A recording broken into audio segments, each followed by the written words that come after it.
காத்து ஊத காத்து சுத்தும் கடல் கரைய பார்த்து சத்தியமா கோயில் கொண்ட சுப்பையா எங்க குப்பத்துக்கு குல விளக்கு நீ ஐயா. வாட காத்து வீச பார்த்து வலையை எடுத்து வலைய போட்டு மீன் பிடிக்கும் தொழில் நடக்குது முத்தையா. கரை மீண்டு வர காவல் உந்தன் வேலையா.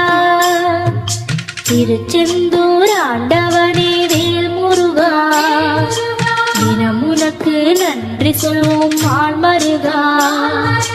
திருவடியில் தவம் இருப்போம் திருமுருகா.